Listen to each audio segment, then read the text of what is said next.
Well, good afternoon. My name is Joe Swimmer. I'm the Executive Director of the SEEK Network, and we'd like to welcome you to this digital workshop with our partners at CCS and member parish Christ Church Cranbrook. We're so pleased to have you join us today to discuss being prepared for your capital campaign, restarting your capital campaign, starting your capital campaign, moving on, how you get to a strategic planning, through a strategic planning initiative. This is an exciting moment. We're glad to have Bill Danaher, Father Bill Danaher from Christ Church Cranbrook, sharing with us today. But I'd like to turn it over to our moderator, Doug, to get us started, and we'll look forward to hearing from them. And thanks for joining us today. Joe, thanks so much for the warm welcome, and everyone on the Zoom line, welcome. It's a pleasure to be with you today. We're really appreciative for you joining today's webinar, Planning for Success from Beginning to End. As Joe mentioned, my name is Doug London. I'm pleased to be with you. Before we begin, though, I'd like to ask Father Bill, if you don't mind, to please start us with a prayer. Thank you so much, Doug. As you'll see, when we do this capital campaign, everything begins in prayer in the same way that everything begins with relationship when you're doing good fundraising or good strategic planning. And so this is a prayer that we developed as we did our own projects. And so I'll begin with that. The Lord be with you. Let us pray. Loving God, all that we have is yours. Every gift we receive begins first in you. You have even given us your Son, Jesus, the gift of yourself, who gave his life that we might live. As we faithfully walk into our future, bless us with your Spirit so that we love as you love, and we give as you give. Keep us mindful of your generosity so that, like our founders, we might bear witness to you with all that we are and in all that we do through your mercy and grace. Amen.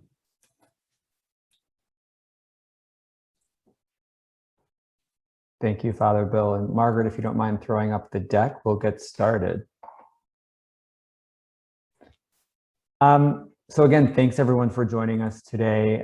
Today's presentation will break into three parts. We'll begin with a brief overview of the philanthropic landscape, share out some of our favorite strategic planning tools, many of which Father Bill and Christ Church Cranbrook used for their strategic planning exercise in advance of a feasibility study and a campaign. And then Father Bill will dig in and share a case study on Christ Church Cranbrook. With that, Father Bill, I'd love to turn it to you for a brief introduction, and then I'll do the same, and then we can dig in. Thank you so much. My name is Bill Danaher. I have been a priest for many years. I was ordained to the diaconate in 1995, but most of my time has been spent in academic ministry, and that actually turned out to be a huge benefit to me. I was able to be part of strategic plans for many, many years at different iterations, from the University of the South to General Seminary to Huron University College. And that provided me with some good background when I got to Christ Church Cranbrook. I've served here for the past 7 years, and it's been an incredible blessing. The church has grown, and I have grown, and we've become more generous, and we've also become more active in our community. And we've also gone deeper as a community spiritually. So it's been a real blessing. Thank you, Father Bill. And again, my name is Doug London. I'm a Senior Vice President at CCS. I'm in my 8th year with the firm and have the opportunity and privilege to serve as an executive in our Central United States team, leading work in our region out of our Chicago office, and have the privilege to work with many of our Episcopal partners throughout the year, one of which is Father Bill, and I see a couple other familiar faces on the line today, so thank you for joining us. Father Bill, I might turn the microphone back to you to tell us a little bit more about Christ Church and some of the great things that you have been up to in the past couple of years.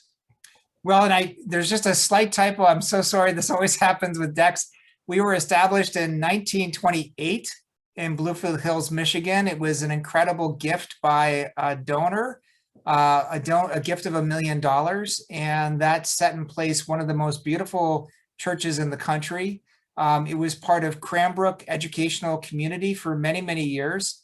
And that was part of a art community, as well as schools, and as well as actually a science museum. And then in 1973, the church became independent. And it has actually been one of the great blessings of the church. We've grown in many ways since we became independent from Cranbrook. We had in the late 1960s a kind of high point of 1,671 parishioners in good standings. The church went through a lot of changes in the 70s and 80s and 90s and aughts, but just in 2018 or 2019, we actually got back to that 1,671 parishioners in good standing. We have a fourfold vision in which we want everybody to experience these four activities as one. In any ministry we do, or any activity we do, or any program we do, to kind of have that intersection of activities. We want people to meet Jesus. We want them to find joy. We want them to share beauty, and we want them to serve others. And all four of those things happen in one way or another in everything that we do. So if you're working in a soup kitchen, you're serving others, but you're also hopefully meeting Jesus. We hope you're finding joy. And I think there's a certain beauty to service, which is really hard to define, but you see it and you know it when you see it. Same thing happens when you're in choir. You're maybe sharing beauty more than serving others, but you're also meeting Jesus. All four of those activities come true.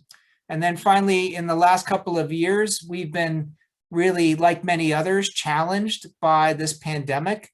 It became really important for me to maintain the moral center of our community, even though we had a wonderful capital campaign. I decided to be undaunted, and I challenged the congregation, and I found matching funds and ways to give, and we were able to give $441,000 and counting to people directly affected by COVID-19. Some of those are targeted grants. Some of them are providing people with the funds they need to stay in their homes so they don't get evicted, and to pay for their water bills and things like that. And then finally, most recently, we were able to work with Rite Aid Pharmacy to provide 1,000 vaccinations. That happened just a couple of weeks ago. And we have our second clinic on May 8th. And those vaccinations were set to expire the day that we administered them. They came from Upper Michigan, and we administered them, and it was truly one of the most beautiful, powerful things we've ever done. So that's a little snapshot of what we do. Thanks, Father Bill, and congratulations on a successful vaccine event. And it's wonderful to see how Christ Church continues to lead the way in the community. Don't want to spend too much time on CCS, but do want to just note a couple of things about CCS. We are a strategic fundraising firm. We were founded, and our roots are inside the church. We were founded in 1947 as an organization that worked primarily with members of faith, and we continue to have strong ties to the Episcopal sector today. We strive to be thought partners, and there are a number of ways that we do that with our past and current and future Episcopal partners. One is the CCS publication that you see here. We produce an Episcopal, a religious organization climate survey report, which I'll share some data on later today. We've also produced an Episcopal giving landscape report that went out earlier this month that we can certainly share after this presentation. And all of our work is guided by an internal content cabinet that takes members of our firm that work closely with each of you to provide extensive experience and strategic advice as we look to grow our work in the Episcopal sector. But most importantly, we're so impressed by the work that all of you are doing. And here listed on this slide, we've listed some of our recent Episcopal partnerships as well. Would love to jump in before we speak about Christ Church Cranbrook to talk a bit about the overview of fundraising today. For everyone, fundraising has been a challenge in COVID-19. And as a baseline, we know that in 2019, Americans gave more than $1 billion a day to charity. And most of that was coming from individuals. And we've seen signs that many donors have maintained or increased their giving since COVID-19. This information comes from the Giving USA report, which is through the Lilly Family School of Philanthropy at Indiana University. And the numbers aren't in yet, and the report will come out in June, but the initial findings are showing that 2020 was the most generous that individuals have ever been, the most money given ever in the United States in philanthropy, which means in the world. And this is great. You know, I think there would have been a year ago where many of us would have laughed at that idea that the most money would have been given philanthropically in 2020, but the numbers are very strong. The Fidelity Charitable Trust conducted a survey of nearly 500 philanthropists in August of 2020 to see about their giving and how COVID affected their plans for 2020. And what was really fascinating was 50% of those donors gave about the same. So more than half, just half gave more the same as they gave in 2019, but 46% gave more. And again, that speaks to the generosity that we are seeing across the sector. And we know that religious organizations receive the highest percentage of dollars. And so this is just an important note to think about as we dig in and talk a little bit more about strategic planning. I mentioned the CCS Philanthropic Climate Survey that we put out earlier this year. And as I mentioned, initial research shows that at the beginning of the pandemic, many nonprofits had a difficult time raising funds, but that rebounded throughout 2020. And as we've conducted pulse surveys, more than 1,000 organizations between last spring and January of this year are seeing an upward trend. And we'll have an opportunity later to dig in a little bit more. And I'd be curious to see if this reflects what you're seeing within your own home congregations. A couple data points that I think are important to note, though, especially as it looks at year-end giving and dollars given through Giving USA, is that the average gift amount also increased. And so as we look at the Fundraising Effectiveness Project, which released a report on 2,000 US nonprofits, giving increased by nearly 11%. And the most common increases were in small gifts. And so this speaks to the importance of not discounting that important work. As we look at faith-based organizations and moving towards the future, a couple of things that are interesting to note. There was a 3.1% increase in overall giving in 2020 for religious or faith-based organizations. That's more than a percentage point above growth in other sectors. Online giving continues to be a strong focus for many organizations with nearly a 27% increase in giving online. The average gift amount for faith-based organizations is smaller, but to the point I made previously, it's important to note that those smaller gifts are increasing. And notably for our conversation today, 17.7% of all fundraising came in online versus that 13% from other sectors. And so as we dig now to talk a little bit about strategic planning, it's important to use these data points as a foundation for that conversation. In any strategic plan, there are 4 steps, and we'll dig through and talk about those this afternoon. First, analyzing the current situation.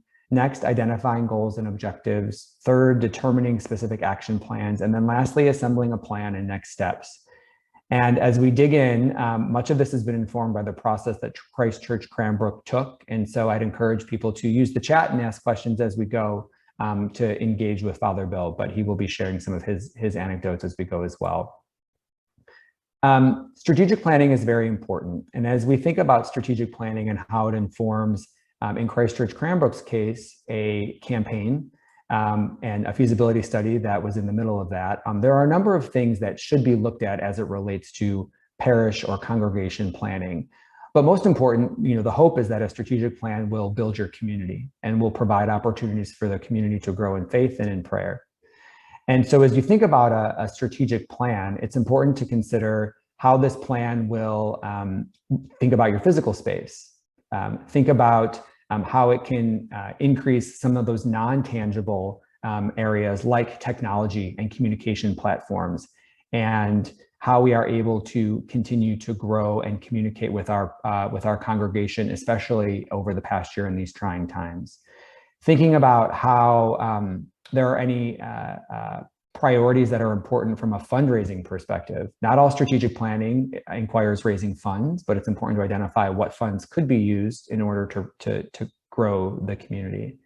I mentioned spiritual generosity, and that's not just in dollars, but also in time and in talent, and thinking about how a strategic plan can continue to build camaraderie and a culture among your community. I think also, and probably most important, I know this is a large focus for CCS and for SEEP, and I'm sure for many of you, but ensuring that inclusion and equity is very much an important part of all of the work that we do as we look to plan for the future. So we have these key elements, and now what do we do? How do we get started? I'm sure many of you have seen or participated in a SWOT analysis before, but it's important to actually take the time to do this.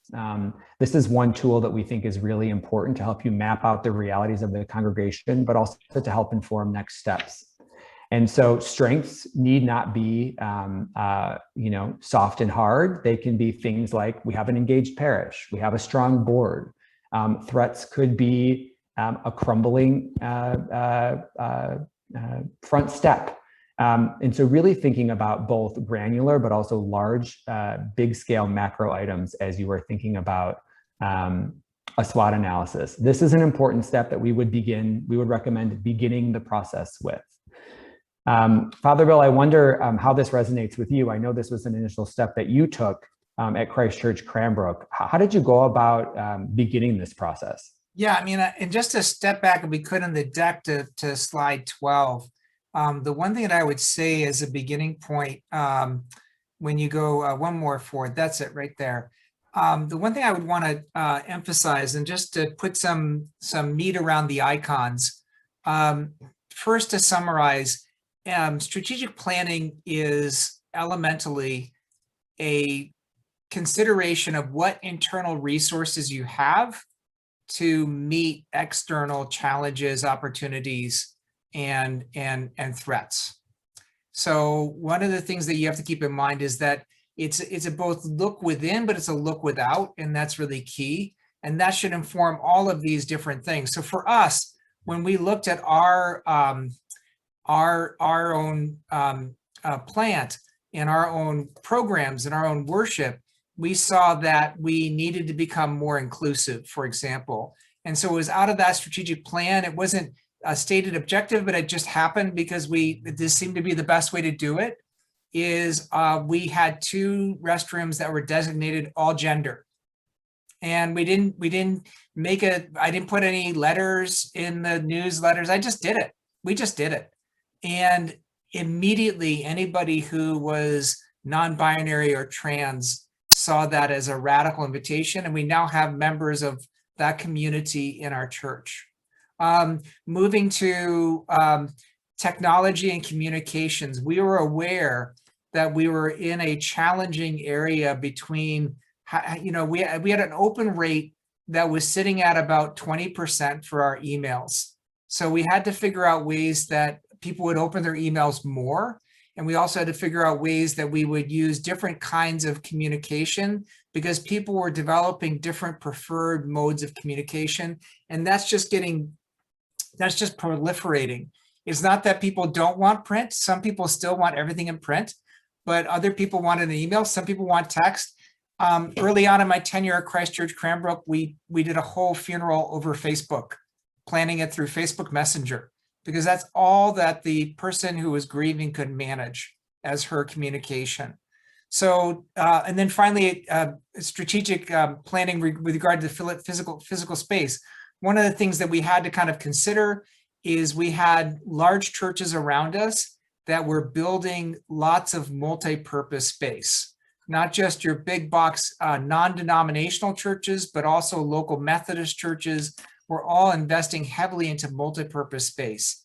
And so we knew that we had to, in order to continue to have a vibrant congregation, we need to make some changes there. Now, all of that comes to bear when you gather a group of people together, of leaders, and we had about 80 people at a retreat.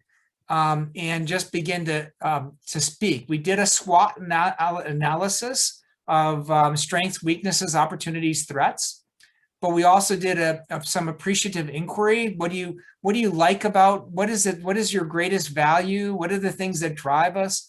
We did almost every kind of way you can harvest knowledge that I used in different ways for universities and seminaries. So for us, that's key, because it was really important for us to have that retreat, because when you have all 80 people problem solving together, you're creating an adaptive culture, and you're actually getting buy-in to your strategic plan, and you can't skip that part of planning. So those are the couple of things how I would interact with this. I don't want to get too off. No, that's helpful. And I think that's a great segue, Margaret, if you don't mind going to slide 14, that speaks to Father Bill, the strategic visioning sessions that you undertook. And on the next slide, in order to get started, it was important for you at Christ Church Cranbrook to really take a comprehensive understanding of your operations and thinking about leadership, your vestry leadership, looking at not only externally, but internally, and then looking at, the infrastructure. And these are just some of the things that in that gathering of 80 people that you mentioned, that you conducted conversations around, first with the vestry and then with a larger group of people, both staff and parish leaders, to ensure that you were bringing everyone along. And I think from our vantage point, when we met you after this process, when we met you to conduct a feasibility study, it was almost like you conducted, 3 months of cultivation with your potential donors through this process, because people were really brought along through that process. Yeah, I mean, there's so many things that can be said about these visioning sessions. Not only does it give you buy-in, it also provides you, I inherited a beautiful strategic plan that had been done in 2005 by somebody who was at a big accounting firm, and it had directives. It was really, really quite good. And it just basically placed major responsibilities into parish leaders to affect change. None of it got implemented. Why? Because it was entirely driven by one person on the vestry. People got given assignments. That works really well for a corporate accounting firm. It works really poorly for a volunteer organization like a church, or even a university, I might add, where you have tenure and things like that can help people put a spoke in, a stick in the spokes of change. So you need to get people thinking and embracing and working together and problem solving together and identifying and building bridges and getting their resistance to change down. So in terms of any kind of organizational change, if you look at John Cotter, this is a little bit like where you're developing your vision, but you're also building your governing coalition, which will be all of your influencers, not just your vestry people, but all of your influencers. That's so well said. Thank you. And I think, speaks to your really keen sense and desire for inclusivity, not only of your leadership, but of everyone at Christ Church, and making sure that everyone was a part of this process did definitely attribute to your success. If we look at the next slide, we'd like to offer another framework for consideration as you're thinking about guiding these conversations. In CCS, anyone that has worked with CCS knows that we like to break everything down by case, leadership, prospect, and plan.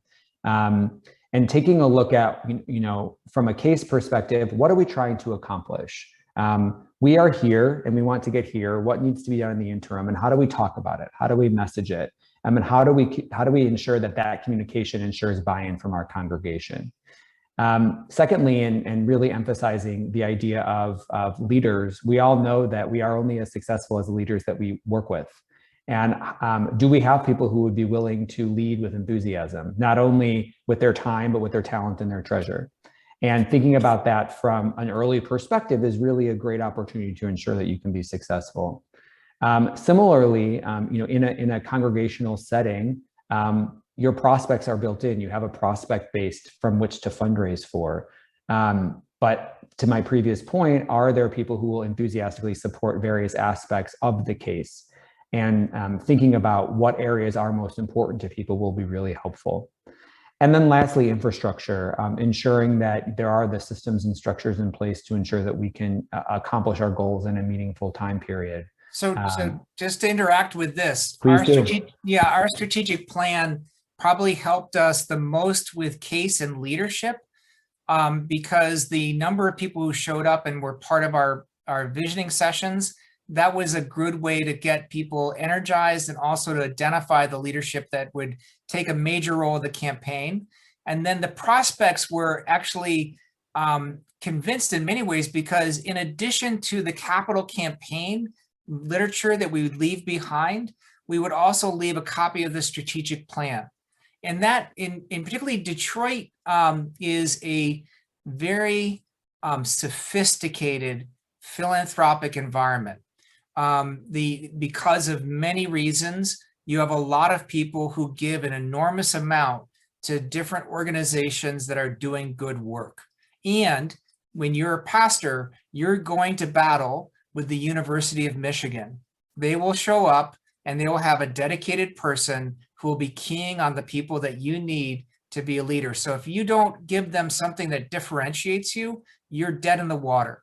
So by leaving behind that strategic plan, we were able to show that we were not only just thinking about money, but we were thinking about mission, and we had a larger purpose in place. The final thing I want to say about plan, the communications, there was that icon about communications, and I spoke about external communications there, making sure that who opens our mail, who comes to church, this kind of stuff. But just as important was our internal communications. So one of the things that came out of that strategic plan that we put in place was becoming entirely paperless in our internal communications. And that not only helped us with the strategic plan, but it enabled us to be well positioned for this pandemic, right? As soon as we couldn't come into our church, we had all of that opportunity to kind of continue doing our work through an entirely paperless system that was based in Google Drive. Thanks, Father Bill. I think that's, it would be great now to transition to talk about how you got it done and setting, a really thoughtful timeline for action. As you've reflected on this with me, both just in our working together and as we prepared for today, was really important for you as a leader, but also for Christ Church. And as we go from fact-finding to actually building a framework, setting a timeline is important. What we've outlined here is a 6-month timeline that guides both the strategic planning process and then how that led into a feasibility study or a campaign planning exercise. We've listed a couple of roles and responsibilities and how that might be parsed out over the 6-month period. It's important to note, though, that this will look different for everyone. This looked different at Christ Church Cranbrook. It's looked different for many of you, I'm sure, who are on the phone. But working to really set a timeline that goes seamlessly from strategic planning into study, and then if feasible into a campaign, is when we get to turn the floor to Father Bill. I think he'll talk about really aided in the success of their campaign. Yeah, I mean, just to interact with this a little bit, I think one of the great things that we've learned from the race for the vaccine that we've just had is that you can have some parallel processes. And so I see that early on with the organizational assessment as well as the donor analytics. I think that donor analytics is a good term of art. It means listening to your people, and it means making time to speak with them. And that would be something that can be done right from the beginning as a pastor. I do think I want to say this, and I don't think I can, I hope I can say this loudly enough. I have high confidence in CCS. I think their wealth screening that they did was incredibly important for us. It helped us see the field better, as well as the surveys that they did during the feasibility study. That was incredibly helpful for us.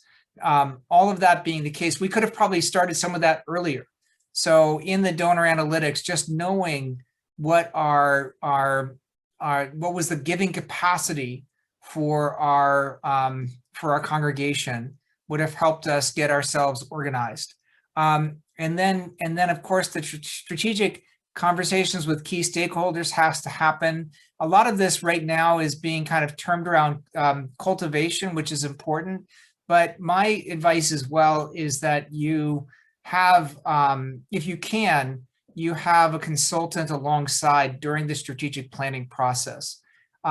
Because one of the things that you need when you have that retreat is you actually need, or those key sessions, if you have a party that comes in and kind of helps engage and create space for people to share, then you as the leader don't have to be seen as trying to drive down the change, right? Or drive the change forward, because that's going to open up opportunities for resistance, which is normal and human, and everybody has it.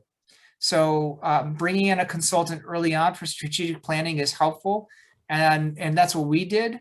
I don't think that the person we picked could do the next steps, so we did turn to CCS, and then to go into the case study. The case study was a week-long process for us. We generated a case statement within a week because we used the strategic plan. And that's what you really save by doing strategic planning, is your case statement becomes shorter in terms of your time of incubation before it comes out.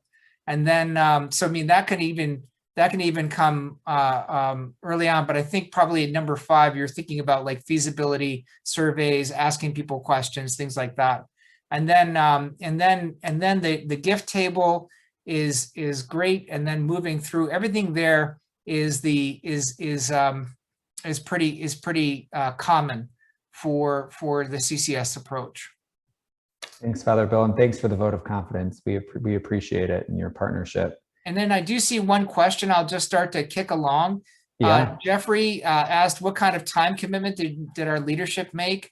I tended to burn the candle on both ends of the, so just, it is a lot of work for me because I tended to work with lay people. What I was careful to do is having my campaign leaders not be members of vestry, for example. And my campaign leadership, I think they gave about 10 hours a week when we were in the midst of the campaign, maybe 15 hours a week when we were in the midst of the campaign. So it was a significant commitment for those who are leading the campaign. And then just to be honest with you, Jeffrey, you're going to have uneven people. Some people gave everything they could. I had these 2 major donors who went and saw every one of their friends, and every one of their friends said no after they had stepped forward. It was really amazing. So there's no correlation between success in terms of your work and the work you put in. But the person who we had 2 people as our campaign leaders who were doing the heavy lifting. One was a negotiator for GM, and the other was in private investment. And so they had a little bit of space that they could give some time. I think that's a great segue, Father Bill. I think the group seems eager to ask some questions. So I'll skip the next slide, which talks a bit about the feasibility study, which you pointed on so beautifully. But I think the important note on that slide, Margaret, if you could go back just one, is it's important to talk to people individually, but also conduct some sort of broad-based survey and or focus groups if applicable, and really gathering all of that qualitative data help to inform the process. And just to say something about that in passing, what happens with the feasibility study is, for us, what we discovered is the people that were for the campaign, or at least not against the campaign, was about 90%. And then what was interesting to me, and I got a huge charge out of this, not to be anecdotal, is 94% said that they would give some kind of contribution. And I thought that was the greatest statistic ever, because there were 4% of my congregation who didn't think we should do a capital campaign, but they were willing to give money to this foolish man. And I viewed that as a huge thing. Now, the typical benchmark was about 80%. And this is where CCS is so valuable as a partner, because to know that we were hitting 90%, and we have people who, Christ Church Cranbrook is sometimes seen as unto itself because it is the only large church in Michigan.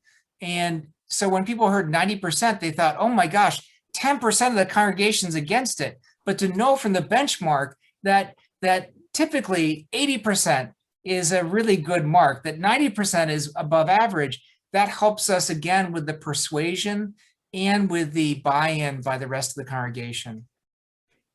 So Father Bill, I want to take a minute to turn it over to you to celebrate a little bit of Christ Church Cranbrook's success. We talked through the strategic plan highlights, and I think, what is most notable in talking about the campaign, which you just pointed to, is the percentage of participation from the congregation. And so do you want to talk a little bit about just the from our founding? Yeah, and I'm gonna talk some of the highlights that you learned. Go ahead. Yeah, and just to say, there are a couple of things I want to stress as we move forward. And if I don't spend a lot of time on this, it's not that they're not important. Is talking to people about money is one of the most spiritually powerful things you can do. And I just encourage you to have those conversations because they're holy conversations. And you learn so much about who someone is and their challenges, as well as their opportunities when you have a conversation about money. And so don't think that when you are going into those conversations that you hang up your collar and become a businesswoman or a businessman. You are there as the spiritual leader, and this is something that is really important for them to talk about their legacy. The second thing I want to say is for us, what we learned is that we had a fair amount of I don't want this to sound as negative as it might, but we were fairly complacent as a congregation. We were started with a major donation, and we had done some amazing things with our giving, but we hadn't had a real capital campaign since our founding. So we had a small focus campaign in the early 90s for an elevator. We had a small focus campaign to repair the organ. We had a small focus campaign to repair a stained glass window, but we'd never done a capital campaign. And what this has done is it's helped us grow as a congregation. We know that we can do difficult things. Our goal was 8 million. We were able to raise $10.3 million and counting. There are still people who are donating to the capital campaign. We had 327 people give a gift to the campaign. We have about 500 pledgers annually. So we covered a huge number of people who supported this campaign. It was 8 to 9 months. It was intense work, but it was completely worth it because in the context of doing that, everything was growing and moving, and the energy was just palpable. And then if you look at all of the other things, the strategic plan, our plan is the only plan I know of that actually achieved its goals and its tactics ahead of schedule. Usually there's certain things get just put by the wayside. So that's a little bit about us. If you go to the next slide, you can see where we are. We are, the upper right-hand corner of the campus is the area that's getting the most work. That's going to be a major renovation to increase multi-purpose space, to provide accessibility, to create Sunday school and Christian education opportunities. They're on the same floor as the sanctuary, because for some reason, people are not as comfortable as you think they might be having their children go down several flights of stairs and sit in a basement while they're at worship. Parenting has changed in some ways for the better. And so if you look on the left, you can see where we are right now. We are in the midst of collapsing a 2-story building that we're going to rebuild as a 4-story building. And then we're going to enclose a open space that is now going to become an atrium. And we're going to create about 10,000 square feet of multi-purpose space. We're going to add about 2,000 square feet of offices. and we're going to have about 2,000 square feet of classrooms. So that's pretty exciting. How did our average gift relate to your average pledge? Our average pledge is shockingly low. Our average pledge sits just under $3,000 of pledge. Our average gift was about $38,000. So we had some leadership, and part of that is just the crazy of Detroit philanthropy. We have people in our congregation that have given multi-million-dollar gifts to the zoo, to the opera, to the Detroit Institute of Art. And so somehow what happened is we just kind of caught the updraft, as it were, of those greater things, that greater work of philanthropy, and we're able to get some of those leading donations.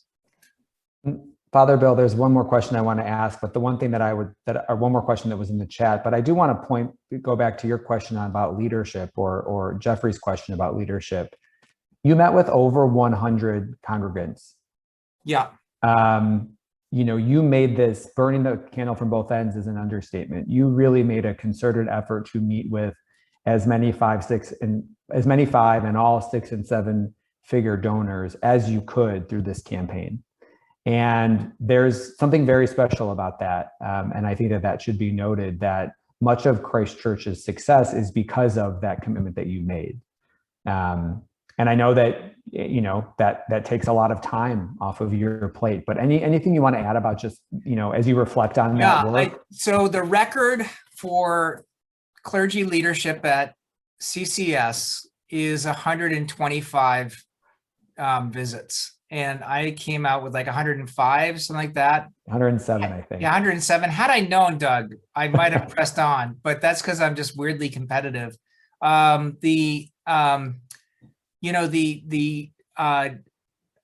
guess I have to say, and just by the way, Amy Pringle, I'm so glad that you were baptized at Christ Church Cranbrook. Let me know if you're in town again anytime soon, and be in touch. I'd like to get to know you because it's a special place. I have to say, I became aware that we have a theology about generosity and money that needs to be spoken about. And the Episcopal Church, oftentimes we focus on the decline in our numbers rather than the increase in our pledging. And when we do talk about that increase in our pledging, it's usually kind of a backhanded compliment. I believe, and I'm drawing from sociology as well as in economics as well as theology. I believe that churches are generators of generosity. I believe if you look, when people give money to a church, when they are inculcated and then they learn generosity from their church, they give to other things. This has been shown again and again and again. And I really believe that that's something that we need to defend, and we have to be completely unashamed about. Because George Booth, when he gave $1 million in 1928 or 26 to build Christ Church Cranbrook, think of the amazing work that has been done for the wider community when George and Ellen Booth gave that gift. That changed, that gift of that church created a kind of space that from which we have generated so much good to the world around us.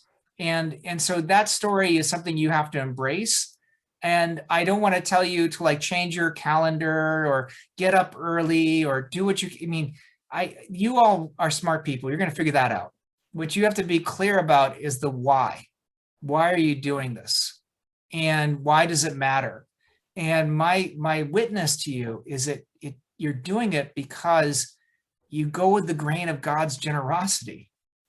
You teach people about how this world can be transformed through charity and love and benevolence. You tell people how to loosen up their hands so that they can receive a return that is greater than what they can count or measure. And God has placed you in a position that you have to do that. You have the privilege of doing that. I don't know how I followed that, but thank you. Oh. Father Bill, that was beautiful. Thank you. A couple more questions from the group. From Martha, what suggestions would you have for conducting a strategic plan for a church that is in a transition or in a search process? Yeah, that's a great question. I think that from my view, Martha, you can. I think the thing that you have to be aware of is that new pastors often are hired or called for their vision. So one of the things you have to be aware of when you're in transition is that implementing that vision is going to be something that the new pastor will have a responsibility to do. It means if you feel that this is, if the leadership of the church feels this is key, it means that you have to be transparent with your new pastor. And then secondly, I do think getting a good consultant is key for doing that, because almost like an interim rector, if you have that consultant come in and help and set the course, you'll create the conditions for a healthier congregation. And I do want to say that I am grateful for the interim rector that came before me, because the congregation wanted to grow and wanted to move, and they wanted to step into a new future thanks to the patient work that rector did. And so the same thing I think can happen with a strategic plan. But I do think having, if you again, the power dynamics, you can't be blind to those during strategic planning processes. And so for me, that meant I had to sit back at certain points and let things unfold. And I think a good rector does that. A good pastor does that. Thanks, Father Bill, and great question, Martha. A question from the Q&A asking about Christ Church Cranbrook's pledges in the year after the campaign. I believe you saw an increase in pledges the year after the campaign, but I'll let you speak to that. We did. So we had a tiny dip in our counted pledges in 2020, but we had an increase in contributions to the church. And that might be just some of the ways we are internally accounting, because people were often signing up for recurring gifts, but not filling out a pledge card. So we kind of held steady with our annual pledge. We are also in a position right now where we're about $100,000 behind where we'd like to be. So what you'll find with capital campaigns is during the fulfillment of the campaign pledges, it's often the case that your annual pledge will have a bit of a dip. Not huge, but a little bit. And it's partly because no matter how well you communicate to people that they should be giving, you tithe out of your income for pledging annually, and you tithe out of your savings when it comes to capital campaign gifts. No matter how often you say that, you're going to have some people who are just going to split it. And that's just, again, that's human nature. If that's the greatest flaw you have, you're a pretty good person, I promise you. These are things you just have to be aware of. So we're a little bit behind. What I've been fortunate about, and I'm just one of those rectors that watches the bottom line incessantly, we've been able to keep our expenditures in line. So we've been in the black the last 2 years. Thanks, Father Bill. Another question from Martha. An earlier seat presentation spoke to millennials and transparency in church finances. Any impact of this on your capital campaign? Yeah, I mean, we are always an open book parish. So the congregation approves the entire budget every year, and they see every line. And anybody they know that they can come and ask me anytime to see the books, and the books are always open. You have to be transparent. And then the one thing I want to say, Martha, is I believe that you have to be you have to give self-sacrificially yourself. There's nothing more debilitating to your leadership as a pastor is if you're trying to ask people to make large gifts and you're making a gift yourself. And so we've given self-sacrificially, and I make that something that we have to bear witness to. Thanks, Father Bill.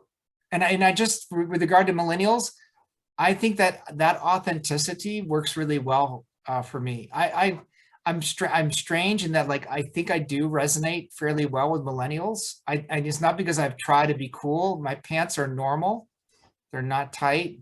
I just think, it just seems like they respect authenticity. It's what they're looking for.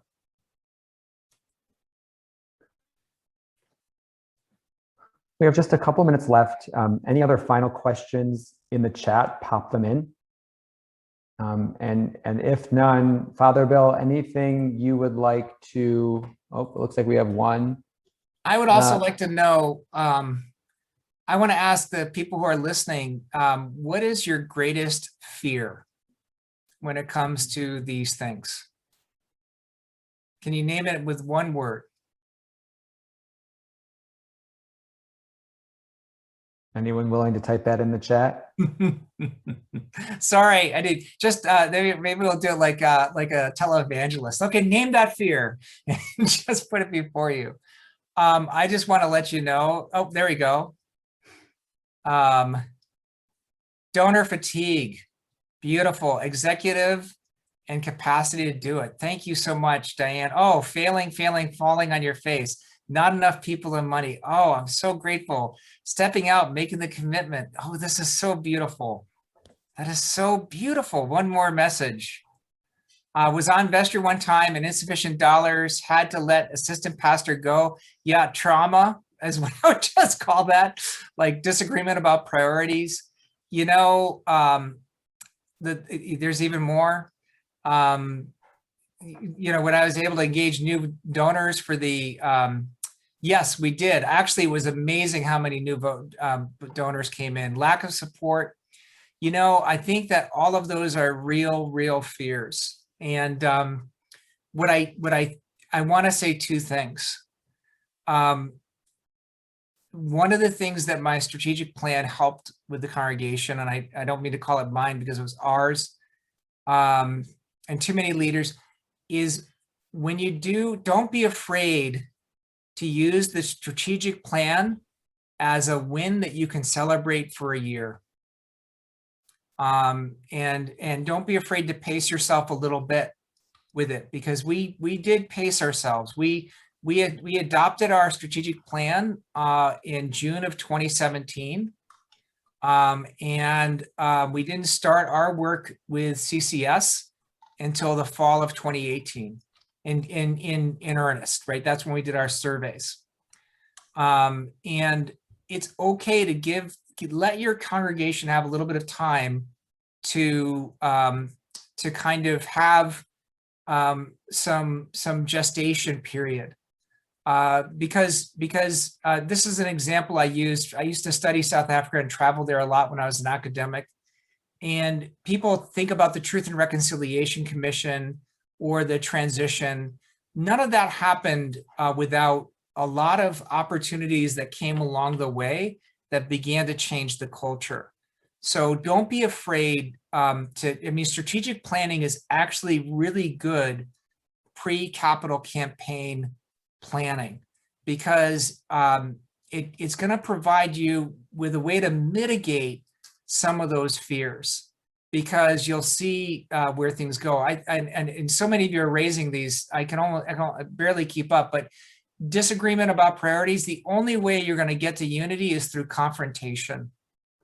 And so learning to have those hard conversations is something you have to start doing. And the strategic planning is the time to do that before you get into the capital campaign. And then, failure, I totally get it. It's one of the things that keeps me up at night. And it's one of those things that matters less in my life the longer I live. These are things that, keep in mind that you are beloved by God. And you're doing good work. The Diocese of Lexington said lack of relationship. These are all things that can become strategic part of your strategic plan could mean intentionally building relationships. And you've done so many wonderful, I almost feel like we should have a second thing where we just look at some of these fears, because these are so real. I relate to it. And I just want to say to you, I was terrified in 2020. I was terrified in 2020 because we were just about to do our pre-construction planning. And the last time this congregation had a fiscal crisis was in 2009, after the recession had set in and Detroit was being hammered, right? And they let go a really beautiful, popular team that were doing profound work in youth ministry. And that just split the congregation. And I was terrified by that. So and thankfully, because of the strategic plan, but more importantly, because of the capital campaign, we actually had the momentum that we had to carry on. Father Bill, it's always such a treat for me to be able to spend some time with you, and especially in this format. We're just approaching the top of the hour, and I want to thank you for your time and for your candor and your transparency in talking about the great success, but also some of the challenges that you worked through at Christ Church Cranbrook. And thanks to everyone on the line for sharing some of your fears and for joining us in conversation. I know both Father Bill and I would welcome any sort of follow-up or any questions that any of you have. Please know that we're available to you. And otherwise, have a wonderful afternoon and be safe. And we look forward to seeing you soon. Yes, thank you, Doug. I really enjoyed this. And I want to let you all know, if you need a prayer partner, just send me an email. I can't spend every day with you, but I'll pray with you with about any of those fears. Take care, everyone.